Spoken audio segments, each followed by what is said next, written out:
Hi hello ಎಲ್ರಿಗೂ ನಮಸ್ತೆ, welcome back my YouTube channel. So ಎಲ್ಲರೂ ಹೇಗಿದ್ದೀರಾ? ನಾವು ಕೂಡ ಚೆನ್ನಾಗಿದ್ದೀವಿ. ಹಾಗೆ ಯಾರೆಲ್ಲ ಸಬ್ಸ್ಕ್ರೈಬ್ ಮಾಡದೆ ನೋಡ್ತಾ ಇದ್ದೀರಿ, ಪ್ಲೀಸ್ ಚಾನಲ್ ಸಬ್ಸ್ಕ್ರೈಬ್ ಮಾಡ್ಕೊಳ್ಳಿ. ಬನ್ನಿ ಇವತ್ತಿನ ವ್ಲಾಗನ್ನು ಶುರು ಮಾಡೋಣ. ಇಲ್ಲಿ ನಾನು ಒಂದು ಪಾಲಕ್ ಸೊಪ್ಪು ತೊಗೊಂಡಿದ್ದೀನಿ, ಹಾಗೆ ಕ್ಯಾರೆಟು ಮತ್ತು ಸೌತೆಕಾಯಿ. ಸೊ ಇದಿಷ್ಟು ಜೊತೆಗೆ ನಿಮಗೆ ಆಲೂಗಡ್ಡೆ ಅಥವಾ ಏನಾದರೂ ತರಕಾರಿ ಇದ್ದರೂ ಕೂಡ ತೊಗೊಳ್ಬೋದು. ನಾನು ಈಗ ಸಿಂಪಲ್ಲಾಗಿ ಸಾಂಬಾರನ್ನು ಮಾಡ್ತಾಯಿದ್ದೀನಿ, ತುಂಬ ಬೇಗ ಮಾಡ್ಬೋದು. ಸೊ ಇದನ್ನ ಬೇಯಿಸಿ ಕೂಡ ಮಾಡ್ಬೋದು, ಬಟ್ ನಾನಿಲ್ಲಿ ನೀಟಾಗಿ ವಾಶ್ ಮಾಡಿ ಕಟ್ ಮಾಡಿ ಇದನ್ನು ಚೆನ್ನಾಗಿ ರುಬ್ಕೊಂಡು ಬಿಡ್ತೀನಿ. ಇದು ನನ್ನ ಮಗಳಿಗೆ ಮಾಡ್ತಾಯಿದ್ದೀನಿ. ಸೊ ಮಕ್ಕಳಾದರೂ ತಿನ್ಬೋದು ಅಥವಾ ನಾವಾದರೂ ಕೂಡ ತಿನ್ಬೋದು. ಜೊತೆಗೆ ನಿಮಗೆ ಶುಂಠಿ ಇಷ್ಟ ಇದ್ದರೆ ಹಾಕಿ, ಇಲ್ಲಾಂದರೆ ಸ್ಕಿಪ್ ಮಾಡಿ, ಓಕೆನಾ. ಇದ್ರ ಜೊತೆಗೆ ಬೆಳ್ಳುಳ್ಳಿ ಹಾಕ್ತಾಯಿದ್ದೀನಿ. ಸೊ ಇದೆಲ್ಲವನ್ನು ಹಾಕಿ ಚೆನ್ನಾಗಿ ರುಬ್ಬಿ ಪೇಸ್ಟ್ ಮಾಡ್ಕೋಬೇಕಾಗುತ್ತೆ. ಜೊತೆಗೆ 1 ಟೊಮೆಟೊ ಹಾಗೆ 1/4% ಅಷ್ಟು ನಾನು ಈರುಳ್ಳಿಯನ್ನು ತೊಗೊಂಡಿದ್ದೀನಿ. ಸೊ ಏನಂದರೆ ಸಾಂಬಾರು ಮಾಡಿದಾಗ ಸಾಮಾನ್ಯವಾಗಿ ಮಕ್ಕಳು ತಿನ್ನೋದಿಲ್ಲ ನೋಡಿ ಕೆಲವೊಮ್ಮೆ. ಹಾಗಾಗಿ ಈ ಥರ ಒಂದು ರೆಸಿಪಿಯನ್ನು ಮಾಡಿಬಿಟ್ರೆ ಚೆನ್ನಾಗಿರುತ್ತೆ, ಟೇಸ್ಟ್ ಕೂಡ ಚೆನ್ನಾಗಿರುತ್ತೆ. ಟ್ರೈ ಮಾಡಿ ನೀವು ಕೂಡ, ಮಕ್ಕಳಿಗೆ ತುಂಬಾ ಚೆನ್ನಾಗಿರುತ್ತೆ, ಬೇಗ ಮಾಡಿಬಿಡ್ಬೋದು. ಸೊ ಲೇಟ್ ಆಗಿದ್ದಾಗ ಏನು ಮಾಡಬೇಕಂತ ಗೊತ್ತಾಗೋದಿಲ್ಲ. ಸೊ ಈ ಥರ ಮಾಡಿದರೆ ಚೆನ್ನಾಗಿರುತ್ತೆ. ಸೊ ಈಗ ಕಟ್ ಮಾಡಿ ಇಟ್ಕೊಂಡಿದ್ನಲ್ವ, ಸೊ ಇದನ್ನೆಲ್ಲ ಚೆನ್ನಾಗಿ ರುಬ್ಕೊಂಡು ಚೆನ್ನಾಗಿ ಒಗ್ಗರಣೆ ಕೊಟ್ಬಿಟ್ರೆ ಆಯಿತು. ಸಿಂಪಲ್ಲಾಗಿ ಮಾಡ್ಕೋಬಹುದು. ಜೊತೆಗೆ ನಾನು ಮಿಕ್ಕಿದಂಥ ಕೆಲಸಗಳನ್ನು ಹಾಗೆ ಪಕ್ಕದಲ್ಲಿ ಮಾಡ್ಕೊಳ್ತಾ ಇದ್ದೀನಿ. ಅಂದರೆ ಇಲ್ಲಿ ಒಗ್ಗರಣೆ ಕೊಟ್ಬಿಟ್ಟು ಸ್ವಲ್ಪ ಪಾತ್ರೆ ಆವಾಗಿಂದ ಅವಾಗೆ ತೊಳೆದ್ಬಿಟ್ರೆ ನನಗೆ ಸ್ವಲ್ಪ ಇನ್ನೂ ಕೆಲಸ ಕಡಿಮೆ ಆಗುತ್ತೆ ಅಂತ. ನನ್ನ ಮಗಳು ಇರ್ತಾಳಲ್ವ, ಸೊ ಹಾಗಾಗಿ ಹಾಗೆ ಬಿಟ್ಕೊತ ಹೋದರೆ ಇನ್ನೂ ಕೆಲಸ ಜಾಸ್ತಿ ಆಗುತ್ತೆ ಅಂದ್ಬಿಟ್ಟು ಸಿಂಪಲ್ಲಾಗಿ ಒಗ್ಗರಣೆ ಕೊಡ್ತಾ ಇದ್ದೀನಿ. ನೀವು ಬೇಕಿದ್ದರೆ ಎಕ್ಸ್ಟ್ರಾ ಏನಾದರೂ ಆ್ಯಡ್ ಮಾಡ್ಬೋದು. ಬೇಳೆನ ಚೆನ್ನಾಗಿ ಬೇಯಿಸ್ಬಿಟ್ಟು ಇದಕ್ಕೆ ಹಾಕ್ಬೋದು, ಜೊತೆಗೆ ಆಲೂಗಡ್ಡೆ. ಸೊ ಈ ಥರ ಹಾಕ್ಬಿಟ್ಟು ನಾವು ಮಾಡ್ಬೋದು. ಡಿಫ್ರೆಂಟಾಗಿ ಚೆನ್ನಾಗಿರುತ್ತೆ. ಮಕ್ಕಳಿಗೆ ಇದರಿಂದ ಎಲ್ಲ ಪೌಷ್ಟಿಕಾಂಶ ಸಿಗುತ್ತೆ. ಡೈರೆಕ್ಟಾಗಿ ನಾವು ರುಬ್ಬಿ ಹಾಕಿದಾಗ ಅದನ್ನ ಚೆನ್ನಾಗಿ ಬೇಯಿಸಿರ್ತೀವಲ್ವ, ಸೊ ಹಾಗಾಗಿ ಚೆನ್ನಾಗಿರುತ್ತೆ ಸಾಂಬಾರು. ಒಮ್ಮೆ ಟ್ರೈ ಮಾಡಿ, ಬೇಗ ಮಾಡಿಬಿಡ್ಬೋದು ಅಂತ ಅಷ್ಟೇ. ಸೊ ಮಾಡ್ಬೋದು ಸಾಂಬಾರು ನಾರ್ಮಲ್ ನಾವು ಬೇಳೆ ಹಾಕಿ ಎಲ್ಲನೂ ಕುಕ್ಕರಲ್ಲಿ ಬೇಯಿಸಿ ಅಥವಾ ನಾರ್ಮಲ್ ಬೇಯಿಸಿ ಕೂಡ ತಿನ್ನಿಸ್ಬೋದು. ಅದನ್ನು ರುಬ್ಬಿಟ್ಟು ಆಮೇಲೆ ಮತ್ತೊಂದು ಸರಿ ಒಗ್ಗರಣೆ ಕೊಟ್ಟು ಆ ಥರನೂ ಮಾಡ್ಬೋದು. ಸೊ ಈ ಥರ ಮಾಡೋದ್ರಿಂದ ಟೈಮ್ ಸೇವ್ ಆಗುತ್ತೆ. ಸೊ ಜೊತೆಗೆ ಚೆನ್ನಾಗೂ ಇರುತ್ತೆ ಟೇಸ್ಟು. ಒಮ್ಮೆ ಟ್ರೈ ಮಾಡಿ ನೋಡಿ. ನಾನು ಈ ಥರದ್ದೇನಾದರೂ ಅಂದರೆ ಬೇಗ ಆಗುವಂಥದ್ದು, ಹೆಲ್ದಿ ಆಗಿರುವಂಥದ್ದನ್ನು ಟ್ರೈ ಮಾಡ್ತಾ ಇರ್ತೀನಿ. ಈ ಕಡೆ ಅನ್ನ ಬೇಯಿಸೋಕ್ಕಿಟ್ಟಿದ್ದೀನಿ. ಅವಳಿಗೋಸ್ಕರ ಸಪ್ರೇಟಾಗಿ ಸ್ವಲ್ಪ ಜಾಸ್ತಿ ಬೆಂದಿರುವಂಥ ಅನ್ನವನ್ನು ಅವಳು ತಿಂತಾಳೆ. ಹಾಗೆ ಫಿಲ್ಟ್ರನ್ನು ಇಲ್ಲಿ ಕ್ಲೀನ್ ಮಾಡ್ಕೊಳ್ತಾ ಇದ್ದೀನಿ, ಫಿಲ್ಟ್ರದ್ದು. ಯಾಕಂದರೆ ಒಂದು 2 ಡೇಸ್ ಆದರೂ ಪರವಾಗಿಲ್ಲ, 3 ಡೇಸ್ ಆದರೂ ಪರವಾಗಿಲ್ಲ, ಅಮ್ಮನ ಮನೇಲಿ ಇದ್ದು ಬಂದುಬಿಟ್ರೆ ನನಗೆ ಒಂಥರ ಆಗ್ತಾಯಿರುತ್ತೆ ಅದನ್ನ ಅವಾಗವಾಗ ಕ್ಲೀನ್ ಮಾಡ್ಕೊಂಬಿಡಬೇಕು ಅಂತ. ಸೊ ಇಲ್ಲೇ ಇದ್ದರೆ ನಾವು 10 ಡೇಸ್ಗೊಮ್ಮೆ 15 ಡೇಸ್ಗೊಮ್ಮೆ ಕ್ಲೀನ್ ಮಾಡ್ತೀವಿ. ಬಟ್ ಅಮ್ಮನ ಮನೆಗೆ 1-2 ದಿನ ಇದ್ದು ಬಂದರೂ ಕೂಡ ನನಗೇನೋ ಅದು ಸಮಾಧಾನ ಅನಿಸೋದಿಲ್ಲ, ನಿಂತು ನೀರಾಗ್ಬಿಡುತ್ತೆ ಅಂತ. ಡೈಲಿ ಆದರೆ ಯೂಸ್ ಮಾಡ್ತಾಯಿದ್ರೆ ಅದು ಹೋಗ್ತಾ ಇರುತ್ತೆ, ಹೊಸ ನೀರು ಬರ್ತಾ ಇರುತ್ತೆ. ಬಟ್ 2 ಡೇಸ್ ಆದರೂ ಕೂಡ ನಂಗೆ ಸಮಾಧಾನ ಆಗೋದಿಲ್ಲ. ಸೊ ಅದನ್ನು ಕ್ಲೀನ್ ಮಾಡಿನೇ ನಾನು ನೆಕ್ಸ್ಟ್ ನನಗೆ ಕುಡಿಯೋದಕ್ಕೆ ಬಳಸ್ತೀನಿ. ಅಡುಗೆಗೆ ಓಕೆ ಪರವಾಗಿಲ್ಲ ಬಳಸ್ಬೋದು, ಬಟ್ ಕುಡಿಯೋದಕ್ಕೆ ಮಾತ್ರ ಕ್ಲೀನ್ ಮಾಡ್ತೀನಿ. ನನ್ನ ಮಗಳು ಎದ್ಲು ನೋಡಿ. ಶುರು ಸಮಯ 10:30. ಈಗ ಬೆಳಗ್ಗೆ 10:30ಗೆ ಎದ್ದಿದ್ದಾಳೆ. ಸೊ ಈಗ ಇವಳ ಆಟ ಶುರುವಾಗಿದೆ. ಬನ್ನಿ ಇವತ್ತಿನ ವ್ಲಾಗನ್ನು ಕಂಟಿನ್ಯೂ ಮಾಡೋಣ. ನೋಡಿ ಬೆಳಗ್ಗೆ ಅಡುಗೆ ಮಾಡಿದ್ದಾಳೆ. ಕಾಯಿ ಕಿರಿಸ್ಬಿಟ್ಟ ಖಾನ. ಸೊ ಇದನ್ನ ಈಗ ನಾವು ಊಟ ಮಾಡಿಕೊಂಡು ನಮ್ಮ ದಿನವನ್ನು, ಎನರ್ಜಿ ಆಗಿರುವಂಥ ದಿನವನ್ನು ಇವತ್ತು ಶುರು ಮಾಡೋಣ. ಓಕೆ, ಬಾಯ್ ಶಿವ್, ಬಾಯ್ ಶಿವ್. ಸೊ ನೋಡ್ಬೋದು, ನಾನೀಗ ಅದನ್ನೇ ಊಟ ಮಾಡಿಸ್ತಾ ಇದ್ದೀನಿ. ಅವಳಿಗೆ ಫ್ರೆಶ್ ಅಪ್ ಎಲ್ಲ ಮಾಡಿಸಿ, ಬೆಳಗ್ಗೆ ಸ್ವಲ್ಪ ಚಳಿ ಆ ಥರದಿದ್ದರೆ ಸ್ನಾನ ಎಲ್ಲ ಮಾಡಿಸಲ್ಲ ನಾನು. ಮಧ್ಯಾಹ್ನ ಹಾಗೆ ಮಾಡಿಸ್ತೀನಿ. ಅಂದರೆ ಅವಳು ಒಂದು ರೌಂಡ್ ಮಲಗಿ ಎದ್ದೇಳ್ತಾಳಲ್ಲ. ಸೊ ಈಗ ಊಟ ಆಯಿತು, ಆಟದ ಸಮಯ. ನೋಡ್ಬೋದು ನನ್ನ ಮಗಳು ಚೆನ್ನಾಗಿರುತ್ತೆ. ಎಲ್ಲ ಬೆಡ್ ಮೇಲೆ ಇಲ್ಲೇ ಊಟ, ಇಲ್ಲೇ ಆಟ, ಇಲ್ಲೇ ಪಾಠ, ಇಲ್ಲೇ ಮಲಗೋದು ಎಲ್ಲ ಇಲ್ಲೇ. ಸೊ ಮಂಚ ತಗೋಬೇಕು ಅವಳಿಗೋಸ್ಕರ, ಬೇಡ ಅಂತ. ಯಾಕಂದರೆ ಎಳಿತಾಳೆ ಅವಳು, ಬಿದ್ದುಬಿಡ್ತಾಳೇನೋ ಅಂತ. ಇದು ಕರೆಕ್ಟಾಗಿದೆ ಅವಳಿಗೆ, ಇಷ್ಟು ಸೈಜಿಗೆ ಇಳಿಯೋಕ್ಕೆ. ಸೊ ಈಗ ಮನೆ ಏನಾದರೂ ಚೇಂಜ್ ಮಾಡಿದ್ರೆ ತೊಗೋಬೇಕಂತಿದ್ದೀವಿ. ಈಗ ಇವಳನ್ನ ಮಲಗಿಸ್ಬೇಕು. ಸೊ ನೋಡೋಣ.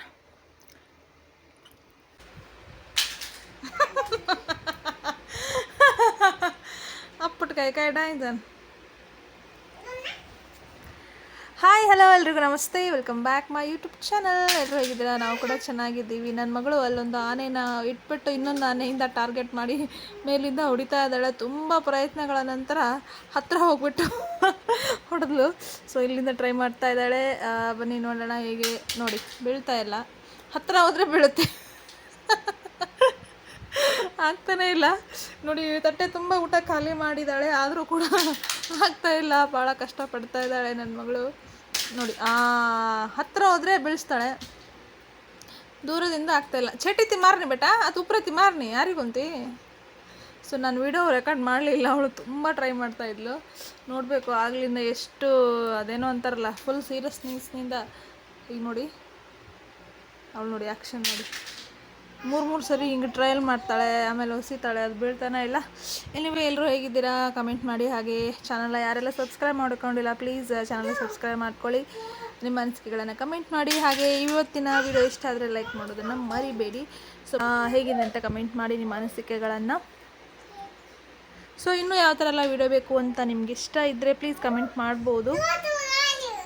ಹಾಂ, ತೋಬಾ ಅವಳಿಗೆ ತೋಬಾ ಡ್ಯಾನ್ಸ್ ಬೇಕು, ಸಾರಿ ಹಾಡು ಹಾಕಬೇಕು, ಡ್ಯಾನ್ಸ್ ಮಾಡ್ತಾಳೆ ಈಗ ಅವಳು. ನೋಡಿ, ಅದನ್ನು ಎಂಜಾಯ್ ಮಾಡಿಕೊಂಡು ಕೊನೆಗೂ ಟಾರ್ಗೆಟ್ ಇಟ್ಲು, ಹೊಡೆದ್ಲು. ಸೊ ನೋಡಿ, ಎಲ್ಲ ಬೇಕು ಅವಳಿಗೆ, ಎಲ್ಲ ಬೇಕು. ಸೊ ಇಷ್ಟೊತ್ತು ಹೇಗೆ ತಿನ್ನಿಸಿದ್ದೀನಿ ಅಂದರೆ ನನಗೆ ಗೊತ್ತು. ಮಾತಾಡಿಸ್ತಾ ನೋಡಿ, ಶೇಂಗಾ ಚಟ್ನಿ ಅನ್ನ ಜೊತೆಗೆ ಇದು ಆ್ಯಕ್ಚುಲಿ ಅವಳು ಮಲಗಿ ಎದ್ದಾದಮೇಲೆ ನಾನು ವ್ಲಾಗನ್ನು ಮಾಡ್ತಾ ಇರೋದು. ಎದ್ಲು, ಅದಾದಮೇಲೆ ಈಗ ಸ್ವಲ್ಪ ಊಟ ಮಾಡಿಸಿದೆ. ಸೊ ಈಗ ಊಟ ಮಾಡಿಸಿದೆ ಅಂದರೆ ಅನ್ನ, ಸ್ವಲ್ಪ ಶೇಂಗಾ ಚಟ್ನಿ, ಹಾಗೆ ಸ್ವಲ್ಪ ಮೊಸರು ಹಾಕ್ಬಿಟ್ಟು ಊಟ ಮಾಡಿಸಿದ್ದೀನಿ. ಇನ್ನೇನು ಸ್ವಲ್ಪ ಹೊತ್ತು ಮಲ್ಕೊಳ್ಳೋಣ ಬಾ ಇನ್ನೊಂದು ಸ್ವಲ್ಪ ಅಂತ ಕರಿತಾ ಇದ್ದೀನಿ. ಅವಳಂತೂ ಬರ್ತಾ ಇಲ್ಲ, ಆಟ ಆಡ್ತಾನೆ ಇದ್ದಾಳೆ. ಅವಳು ಒನ್ ಟೈಮ್ ಮಲಗೋದೇ ಹೆಚ್ಚು, ಇನ್ನು ಮಲಗಿಸೋದಂದರೆ ಸ್ವಲ್ಪ ಕಷ್ಟ. ಬಟ್ ನಂಗೆ ನಿದ್ದೆ ಬರ್ತಾಯಿತ್ತು, ಅದಕ್ಕೋಸ್ಕರ ಕರಿತಾ ಇದ್ದೆ. ಅವಳಂತೂ ಬರೋದಕ್ಕೆ ರೆಡಿನೇ ಇರಲಿಲ್ಲ, ಮಲಗೋದಿರಲಿ ಆಟ ಆಡೋ ಹುಚ್ಚಲ್ಲಿ.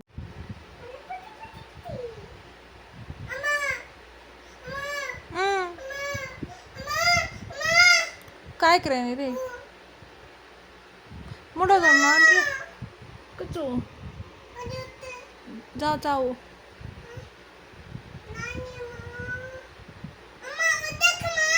ಕತ್ತ डगर छोड़ खिड़की मत डगर छोड़ो.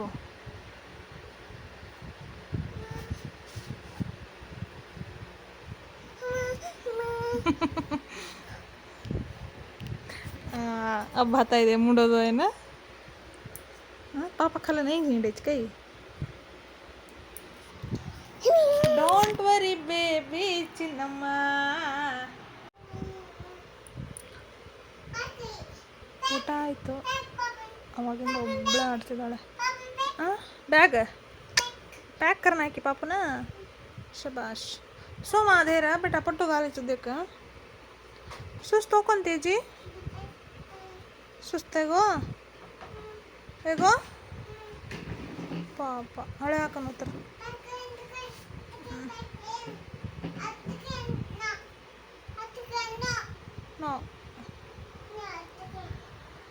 ಹಾಗೆ ಇದು ಸಂಡೇ ಮಾರ್ನಿಂಗು. ಸುನಿ ಬಂದಿದ್ದಾರೆ. ಇಲ್ಲಿ ನೋಡಿ ಬ್ಯಾಗ್ ಹಾಕ್ಕೊಂಡು ರೆಡಿಯಾಗಿ ಕೂತ್ಕೊಂಡಿದ್ದಾಳೆ, ನಾನು ಸ್ಕೂಲಿಗೆ ಹೋಗ್ತೀನಿ ಅಂತ. ಸುಮ್ಮನೆ ತಮಾಷೆಗೆ ಅಷ್ಟೇ ಮನೇಲಿ ಈ ಥರ ರೆಡಿ ಆಗ್ತಾಳೆ. ಅವಳಿಗೋಸ್ಕರ ನಾವು ತೊಗೊಂಡು ಬಂದಿದ್ವಿ ಅವಳಿಗೆ ಬ್ಯಾಗು ಮತ್ತು ಬುಕ್ಸ್ ಎಲ್ಲ ಫುಲ್ ಸೆಟ್ಟು. ಸುನಿ ಹೊರಗಡೆ ಹೋಗಿದ್ರೆ ಟಿಫನ್ ತೊಗೊಂಬರೋದಕ್ಕೆ. ಬರಲ್ಲ ಅಂದ ತಕ್ಷಣ ಅಳೋದಕ್ಕೇ ಶುರು ಮಾಡಿದ್ಲು. ಆಚ್ ರೇ ಬೇಟ ಬಾಚ್ आया कोने को तो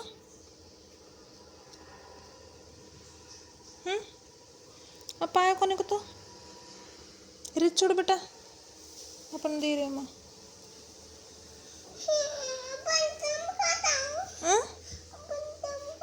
अपन चमकत के मुंडो का देता रहा चमकलिच के तो केती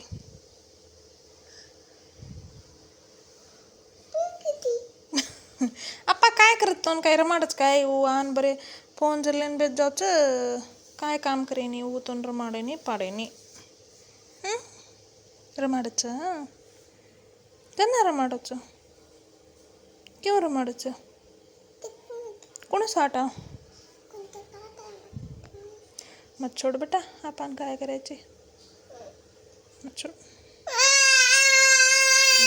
आउच आउच आउच. जल्दी आपा इंके ना करनी.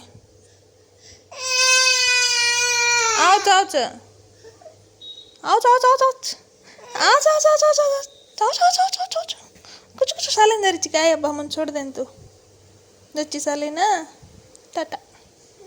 दस नी काय शिकेस नी तू. शिकेची शिकेस नी.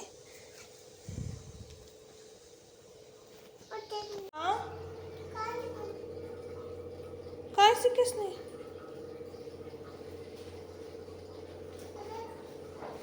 जाता चालन की दच्ची देखो. ಶಬಾಷ್. ಹಾಯ್ ಫ್ರೆಂಡ್ಸ್, ಈಗ ನಾನು ವ್ಲಾಗನ್ನು ಕಂಟಿನ್ಯೂ ಮಾಡ್ತಾಯಿದ್ದೀನಿ. ಇವತ್ತು ಸಂಡೇ, ಸುನಿ ಬಂದಿದ್ದಾರೆ. ಈಗ ಊಟ ಎಲ್ಲ ರೆಡಿ ಇದೆ. ಸೊ ಮಟನ್ನು ಮತ್ತು ರೊಟ್ಟಿ, ಅನ್ನ, ಸೊ ಎಲ್ಲ. ಚಿಕನ್ ತಂದಿದ್ರು, ನನ್ನ ಮಗಳಿಗೆ ಕಬಾಬ್ ಮಾಡಿಕೊಟ್ಟೆ, ತಿಂಗಳು. ಈಗ ಇಲ್ಲಿ ಆಟ ಆಡಿಸ್ತಾ ವೆಯ್ಟ್ ಮಾಡ್ತಾಯಿದ್ದೀನಿ ಸುನಿಗೆ. ಅವರು ನಿಂಬೆಹಣ್ಣು ಅದೇನೋ ತರಕ್ಕೆ ಹೋಗಿದ್ದಾರೆ ಸೈಡಿಗೆ. ಓ ಮತ್ತು ಮೆನ್ನಾಕು ಫೋನ ಕುಚ್ಚನು ಟೊಮ್ಮವಾ ಅನ್ನ ಹೊತ್ತು ಮೆನ್ನಾಕ್ ನೀ ಡೇರ ಹೊತ್ತು ಮೆನ್ನಾಕ್ ನೀ ಹೊತ್ತು ಅನ್ನೊಂದ್ಸ ಮೆನ್ನಾಕ್ ನೀ ಭೂತಾಯೋ ಅಮ್ಮ ಕಾಯಿ ಮತ್ತು ದೇಕ್ರಿ ಚುತ್ತೋನ್. ಹಾಗೇ ಸುನ್ನಿ ಬಂದಮೇಲೆ ಊಟ ಕೂಡ ಮಾಡಿದ್ವಿ. ಅವರು ಎಳ್ನೀರನ್ನು ತೊಗೊಂಬಂದಿದ್ರು. ನನ್ನ ಮಗಳಿಗೆ ತುಂಬ ಇಷ್ಟ ಆಗುತ್ತೆ. ಒಂದು ಫುಲ್ ಎಳ್ನೀರು ಕುಡಿತಾಳೆ ಅವಳು. ಸುಮ್ಮನೆ ಅದು ಇದು ಕುಡಿಸೋದು ಬದಲು ಅಂದರೆ ಹೊರಗಿನ ಡ್ರಿಂಕ್ಸು ಅದು ಇದು. ಸೊ ಬೆಸ್ಟ್ ಅವಳಂತೂ ಇದನ್ನ ಹ್ಯಾಬಿಟ್ ಮಾಡ್ಕೊಂಡಿದ್ದಾಳೆ. ತುಂಬ ಚೆನ್ನಾಗಿ ಕುಡಿತಾಳೆ ಅವಳು. ಸೊ ಯಾವಾಗ ಬೇಕಾದರೂ ಕುಡಿತಾಳೆ, ಏನೂ ಆಗೋದಿಲ್ಲ. ಅದಾದಮೇಲೆ ಸಂಜೆ ನಾವು ಹೊರಗಡೆ ಹೋಗಿ ಬರೋಣ ಅಂತೇಳಿ ಬಂದಿದ್ವಿ. ಇಲ್ಲೊಂದು ಮಾರ್ಕೆಟ್ ಟೈಪ್ ಮಾಡಿದ್ರು. ಸೊ ಇಲ್ಲಿ ಏನಾದರೂ ಸಿಗುತ್ತೇನೋ ಅಂತ ಬಂದಿದ್ವಿ. ಬಟ್ ಏನಂದರೆ ತುಂಬ ಕಾಸ್ಟ್ಲಿ. ಸೊ ನಾವು ತಗೊಂಡು ಕೇಳಿ ನೋಡಿರೋ ಎಲ್ಲ ಐಟಮ್ಗಳಿದ್ವು. ಬಟ್ 1 to double ರೇಟ್ ಇತ್ತು. ಸೊ ಏನಂದರೆ ಇಷ್ಟು ದಿನ ನನ್ನ ಮಗಳಿಗೆ ನಾವೇನೇ ಕೊಡಿಸ್ದೇ ಇದ್ರೂ ಸುಮ್ಮನೆ ನೋಡ್ತಾ ಇದ್ಲು, ಅಥವಾ ಇದು ತಗೋ ಅಂದರೆ ಸುಮ್ಮನೆ ಕೈಲಿ ಹಿಡ್ಕೊಂಡು ಓಕೆ ಅಂತ ಇದ್ಲು. ಬಟ್ ಇತ್ತೀಚೆಗೆ ಇವತ್ತು ಅಂದರೆ ಹೋಗಿದ್ದಾಗ ಅವಳು ಎಷ್ಟು ಹಠ ಮಾಡೋದು ಕಲ್ತಿದ್ಲು ಅಂದರೆ, ಇಲ್ಲ ನಂಗೆ ಅದೇ ಬೇಕು, ಇದೇ ಬೇಕು, ಇಷ್ಟು ಬೇಕು, ಅಷ್ಟು ಬೇಕು ಅಂತ ನಮಗೇನೆ ನೋಡಿ ಆಶ್ಚರ್ಯ ಆಗ್ತಾಯಿತ್ತು. ಸೊ ಗೊಂಬೆಗಳೆಲ್ಲ ಚೆನ್ನಾಗಿದ್ವು, ಬಟ್ ತುಂಬಾ ರೇಟ್ ಇತ್ತು. ನನ್ನ ಮಗಳಿಗೆ ಎಷ್ಟು ಹೇಳಿದ್ರು ಕೇಳ್ತಾ ಇರಲಿಲ್ಲ ಅವಳು. ಸಿಕ್ಕಾಪಟ್ಟೆ ಅಳ್ತಾ ಇದ್ಲು ಕೊಡಿಸಿ ಅಂತ. ಬಟ್ ಚೆನ್ನಾಗಿತ್ತು, ಬಟ್ ತುಂಬಾ ರೇಟ್, ಡಬಲ್ ರೇಟ್ ಇದ್ವು. ಸೊ ನನಗೆ ಒಂಥರ ಆಶ್ಚರ್ಯ ಆಗಿಬಿಡ್ತು, ಏನು ನನ್ನ ಮಗಳು ಈ ಥರ ಎಲ್ಲ ಕಲ್ತ್ಕೊಂಡ್ಬಿಟ್ಟಿದ್ದಾಳೆ ಹಠ ಮಾಡೋದು ಅಂತ. ಬೇಡ ಅಂದಿದ್ದಕ್ಕೆ ಜೋರಾಗಿ ಅಳೋದಕ್ಕೇ ಶುರು ಮಾಡಿಬಿಟ್ಲು. ಸೊ ನನಗೆ ಒಂಥರ ಆಗ್ತಾಯಿತ್ತು. ಸೊ ಕೈಲಿ ಹಿಡ್ಕೊಂಡಿದ್ದೆಲ್ಲನೂ ಬೇಕು ಅಂತ ನಿಂತ್ಕೊಂಡ್ಬಿಟ್ಲು. ಆದ್ರೂ ಏನೇನೋ ಹೇಳಿ ರಂಸಿ ನಾವು 2 ಗುಬ್ಬಿ ಥರ ಇರುವಂಥ ಪಕ್ಷಿಗಳನ್ನು ತೊಗೊಂಡ್ವಿ. ಚೆನ್ನಾಗಿತ್ತು. ಬಂದ ತಕ್ಷಣವೇ ಅವಳು ಒಂದು ತಾಸು ಆಟ ಆಡಿದ್ಲು. ಅದಾದಮೇಲೆ ಹೊಡೆದಾಕಿದ್ಲು. ಸೊ ಈ ಥರ ಮಾಡ್ತಾಯಿದ್ದಾಳೆ, ಹಠ ಎಲ್ಲ ಕಲ್ತ್ಕೊಂಡಿದ್ದಾಳೆ. ಸೊ ಸುಮ್ಮನೆ ಅವಳಿಗೋಸ್ಕರ ಹೋಗಿ ಬರೋಣ, ಮನೆಯಲ್ಲೇ ಕೂತು ಬೇಜಾರಾಗಿರುತ್ತೆ ಅಂದರೆ. ಇಲ್ಲಿ ಒಂದ್ಸರಿ ಅಪ್ಪ ಅಮ್ಮ ಬಂದು ಹೋಗಿದ್ರು. ಅವ್ರು ಹೇಳಿದರು, ಹೋಗಿ ನೋಡ್ಕೊಂಬರ್ರಿ, ಗೊಂಬೆ ಚೆನ್ನಾಗಿದೆ, ಪಾಪುಗೆ ತೋರಿಸ್ರಿ ಅಂತ. ಬಟ್ ಅವಳು ಇಷ್ಟು ಹಠ ಮಾಡ್ತಾಳೆ ಅಂತ ಅಂದ್ಕೊಂಡಿರಲಿಲ್ಲ. ಬಂದ ತಕ್ಷಣ ತುಂಬಾ ಹಠ ಮಾಡಿದ್ಲು ಅವಳು. ಹಾಗೆ ಬೇರೆ ಏನೂ ತೊಗೊಳ್ಳಿಲ್ಲ ನಾವು, ತುಂಬ ಸಿಕ್ಕಾಪಟ್ಟೆ ರೇಟ್ ಇತ್ತು. ಸುಮ್ಮನೆ ನೋಡಿಕೊಂಡು, ಅಂದರೆ ಈ ಸೋಫಾ ಸೆಟ್ ಏನಿದೆ ಅಲ್ಲ, ಇದು ನಾವು ಶಾಪಲ್ಲಿ ತೊಗೊಂಡಿದ್ದೀವಿ ಮತ್ತು ಕೇಳಿದ್ದೀವಿ. ಅಲ್ಲಿ ತೊಗೊಂಡಿರೋದಕ್ಕೂ ನೋಡಿರೋದಕ್ಕೂ ರೇಟು ತುಂಬಾ ಜಾಸ್ತಿ ಇತ್ತು. ಸೊ ತೊಗೊಳ್ಳೋದಿರಲಿ, ನೆಕ್ಸ್ಟ್ ನಾವು ರೇಟ್ ಕೂಡ ಕೇಳೋಕ್ಕೆ ಹೋಗಲಿಲ್ಲ, ನಮ್ಗೆ ಗೊತ್ತಾಗ್ಬಿಡ್ತು. ಸೊ ನನ್ನ ಮಗಳಿಗೆ ಸುಮ್ಮನೆ ಸುತ್ತಾಡಿಸ್ಕೊಂಡು ನೋಡಿಕೊಂಡು ಬಂದ್ವಿ.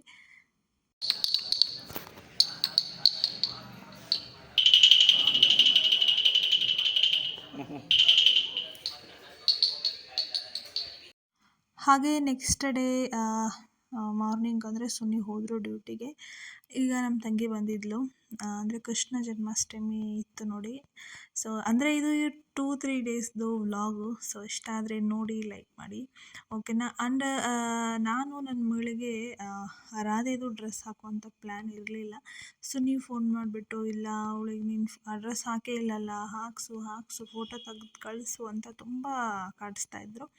ಸೊ ಅರ್ಜೆಂಟಲ್ಲಿ ನಾನು ನಮ್ಮ ತಂಗಿ ಪ್ಲ್ಯಾನ್ ಮಾಡಿ ಏನೇನು ಸಿಗುತ್ತೋ ಅದನ್ನೆಲ್ಲ ಮಿಕ್ಸ್ ಮಾಡಿ ಸುಮ್ಮನೆ ಅರ್ಜೆಂಟಲ್ಲಿ ಎಲ್ಲರೂ ಮಕ್ಕಳಿಗೆ ಹಾಕ್ತಾಯಿದ್ರಲ್ವ, ಅವಳಿಗೂ ಹಾಕೋಣ ಅಂಥೇಳಿ ನೆನಪಿಗಿರುತ್ತೆ ಅಂಥೇಳಿ ಹಾಕಿಸಿ ಮತ್ತು ರೆಡಿ ಮಾಡಿಸಿ ಅವಳದು ಫೋಟೋ ಎಲ್ಲ ತಕ್ಕೊಂಡ್ವಿ. ನಿಜ ಹೇಳ್ಬೇಕಂದ್ರೆ ನನ್ನ ಮಗಳು ಎಷ್ಟು ಕ್ಯೂಟಾಗಿ ಎಲ್ಲ ಎಕ್ಸ್ಪ್ರೆಷನ್ನು ಅಥವಾ ನಾವು ಹೇಳ್ದಂಗೆಲ್ಲ ಕೇಳ್ತಾ ಇದ್ಲು. ತುಂಬಾ ಖುಷಿ ಆಗ್ತಾಯಿತ್ತು. ನಾವೇ ಒಂಥರ ಮುಂಚೆಗೂ ಇವಾಗೂ ಹೋಲಿಸ್ಕೊಂಡ್ರೆ ತುಂಬಾ ಕಲ್ತಿದ್ದಾಳೆ, ತುಂಬಾ ಜಾಣಿಯಾಗಿದ್ದಾಳೆ ನನ್ನ ಮಗಳು ಅಂತ ಹೇಳ್ಬೋದು. ಹಾಗೇ ಅಂದರೆ ಅರ್ಜೆಂಟಲ್ಲಿ ಹಾಕಿಸಿ ಸುಮ್ಮನೆ ಫೋಟೋ ಎಲ್ಲ ತಕ್ಕೊಂಡು ವೀಡಿಯೋ ಎಲ್ಲ ಮಾಡಿಕೊಂಡು ಅಮ್ಮನ ಮನೆಗೆ ಬಂದ್ವಿ. ಅಮ್ಮ ಇವತ್ತು ಕರ್ಜಿಕಾಯಿ ಮಾಡ್ತಾಯಿದ್ರು. ಇನ್ನೇನು ನನ್ನ ಮಗಳು ನೋಡಿದ್ಲಲ್ವ, ಅವ್ರ ಜೊತೆನೇ ಕೂತ್ಕೊಂಡು ಕರ್ಜಿಕಾಯಿ ಎಲ್ಲ ಮಾಡಿ ಎಲ್ಲನೂ ಚೆಲ್ಲಾಪಿಲ್ಲಿ ಮಾಡಿ ಆಟ ಆಡ್ತಾ ಇದ್ಲು. ಅಮ್ಮ ಇರಲಿ ಪರವಾಗಿಲ್ಲ ಬಿಡು, ಅವಳೇನಿಗೆ ನಿದ್ದೆ ಮೂಡಲಿಲ್ಲ, ಮತ್ತಿನ್ನೇನು ಅವಳು ಮಲಗಿಸಿದ ಮೇಲೆ ಮಾಡೋಣ ಅಂದ್ರೂ ಆಗಲ್ಲ, ಆಟ ಆಡ್ಕೊಂಡಿರಲಿ ಅಂಥೇಳಿ ಅವಳನ್ನು ಕೂರಿಸ್ಕೊಂಡು ಕರ್ಜಿಕಾಯಿ ಎಲ್ಲ ಮಾಡಿದ್ವಿ. ಹಾಗೆ ಕರ್ಜಿಕಾಯಿ ಎಲ್ಲ ಮಾಡಿಬಿಟ್ಟು ತಿಂದ್ಕೊಂಡು ಸ್ವಲ್ಪ ಸಂಜೆ ಆಗ್ತಿದ್ದಂಗೆ ನನ್ನ ಮಗಳು ವಾಕಿಂಗ್ ಹೋಗೋಣ ಅಂತ ಅಂದಳು. ಹಾಗೆ ನಮ್ಮ ತಂಗೀರನ್ನೂ ಬಿಡ್ತಾ ಇರಲಿಲ್ಲ ಅವಳು. ನೀವು ಬರ್ರಿ ಅಂದ್ಬಿಟ್ಟು ಅವರು ಕೂಡ ಬಂದರು. ಇಲ್ಲೇ ಅಂದರೆ ಮನೆಯ ಹೊರಗಡೆ, ಅಮ್ಮನ ಮನೆ ಹೊರಗಡೆನೇ ಸ್ವಲ್ಪ ಹಾಗೆ ಸುತ್ತಾಡ್ಕೊಂಡು ಬರೋಣ ಅಂಥೇಳಿ ಅವಳಿಗೋಸ್ಕರನೇ ಎಲ್ಲ ಕೆಲಸ ಇದ್ರೂ ಕೂಡ ಬಿಟ್ಟು ಅವಳು ಬಿಡ್ತಾನೇ ಇರಲಿಲ್ಲ. ನಮ್ಮ ತಂಗಿಯಂದರು ಬಂದಿದ್ದರು, ಪಾಪ ಅವ್ರ ಬಟ್ಟೆ ಎಲ್ಲ ಜೋಡಿಸೋದಿತ್ತು, ಆದರೂ ಬಿಡ್ತಿರ್ಲಿಲ್ಲ. ಅವ್ರನ್ನ ಕರ್ಕೊಂಡು ಹೋಗೋಣ ಅಂಥೇಳಿ ಹೊರಟಿದ್ವಿ. ನೋಡ್ಬೋದು ವಾತಾವರಣ ಒಮ್ಮೆ ಬಿಸಿಲು ಬರುತ್ತೆ, ಒಮ್ಮೆ ನೆರಳು ಬರುತ್ತೆ. ಸೊ ಈ ಥರ ಆಗ್ತಾಯಿತ್ತು. ಮಳೆ ಅಂತೂ ಬಂದು ಹೋಗಿ ಮಾಡ್ತಾಯಿತ್ತು. ಹಾಗೆ ಇಲ್ಲೇ ನಮ್ಮ ಮನೆ ಹತ್ರನೇ ಕೂತ್ಕೊಂಡು ಅವಳಿಗೆ ಸ್ವಲ್ಪ ಆಟ ಆಡಿಸ್ಕೊಂಡು ಮಣ್ಣಲ್ಲಿ ಪುಟ್ಟ ಕಲ್ಲುಗಳಿರುತ್ತಲ್ವ, ಸೊ ಅದನ್ನೆಲ್ಲ ಅವಳಿಗೆ ಎತ್ತಿ ತೋರಿಸ್ತಾ ಸುಮ್ಮನೆ ಟೈಮ್ ಪಾಸ್ ಮಾಡಿಕೊಂಡು ಮಲಗು ಅಂದ್ರೂ ಮಲಗ್ತಾ ಇರಲಿಲ್ಲ. ಹಾಗಾಗಿ ಅವಳ ಜೊತೆ ಸ್ವಲ್ಪ ಟೈಮ್ ಸ್ಪೆಂಡ್ ಮಾಡಿಕೊಂಡು ಹೋಗೋಣ ಅಂಥೇಳಿ ಬಂದಿದ್ವಿ. ಸೊ ಇದು ಒಂದು 2-3 ದಿನದ ವ್ಲಾಗು ಮಿಕ್ಸ್ ಆಗಿದೆ. ಅಂದರೆ ಒಂದು ವಾರ ಆಯಿತು ನಾನು ಯಾವುದೇ ವಿಡಿಯೋ ಮಾಡಿ ಇರಲಿಲ್ಲ. ಹಾಗಾಗಿ ಆವಾಗವಾಗ ವಿಡಿಯೋ ಮಾಡ್ಕೊಂಡಿರ್ತೀನಿ, ಬಟ್ ಫುಲ್ ಡೇದು ವ್ಲಾಗನ್ನು ಮಾಡ್ಕೊಂಡಿರಲ್ವಲ್ಲ, ಹಾಗಾಗಿ ನಾನು ಅಪ್ಲೋಡ್ ಮಾಡಿರಲ್ಲ. ಇಲ್ಲಿ ಒಂದು 3 ಡೇಸ್ ಅಂತ ಹೇಳ್ಬೋದು ಇದು ವ್ಲಾಗು. ಸೊ ನೋಡ್ಬೋದು ಯಾವ ಥರ ಇದೆ ವಾತಾವರಣ ಅಂತ. ಅಂದರೆ ನಮ್ಮ ಮೇಲೇ ಇದೆ ಅನ್ನೋ ಥರ ಅನ್ನಿಸ್ತಾ ಇರುತ್ತೆ ಈ ಒಂದು ಮಳೆ ಮಾಡು. ಹಾಗಾಗಿ ತೋರಿಸ್ತಾ ಇದ್ದಾಳೆ ನಮ್ಮ ತಂಗಿ, ವಿಡಿಯೋ ಮಾಡ್ತಾಯಿದ್ಲು. ಸೊ ನಮ್ಮ ವಿಡಿಯೋಗಳನ್ನು ನೋಡ್ತಿದ್ರೆ ಅಥವಾ ಎಲ್ರಿಗೂ ತುಂಬಾ ಥ್ಯಾಂಕ್ಸ್ ಅಂತ ಹೇಳ್ತೀನಿ. ಹಾಗೆ ಇನ್ನೂ ಯಾರೆಲ್ಲ ಸಬ್ಸ್ಕ್ರೈಬ್ ಮಾಡದೆ ನೋಡ್ತಿದ್ರೆ ಪ್ಲೀಸ್ ಚಾನಲ್ನ ಸಬ್ಸ್ಕ್ರೈಬ್ ಮಾಡ್ಕೊಳ್ಳಿ. ಮರೀದೆ ಎಲ್ರಿಗೂ ಶೇರ್ ಮಾಡಿ, ಕಮೆಂಟ್ ಮಾಡಿ, ಲೈಕ್ ಮಾಡಿ. ಹಾಗೆ ನೋಡ್ಬೋದು ನನ್ನ ಮಗಳಿಗೆ ಓಡಾಡಿಕೊಂಡು ಈ ಥರ ವಾತಾವರಣದಲ್ಲಿ ಅವಳಿಗೆ ಸುತ್ತಾಡಿಕೊಂಡು ಆಟ ಆಡೋದು ತುಂಬ ಇಷ್ಟ. ಮತ್ತೊಂದು ವ್ಲಾಗ್ ಜೊತೆಗೆ ಸಿಗ್ತೀವಿ. ಎಲ್ರಿಗೂ ನಮಸ್ಕಾರ.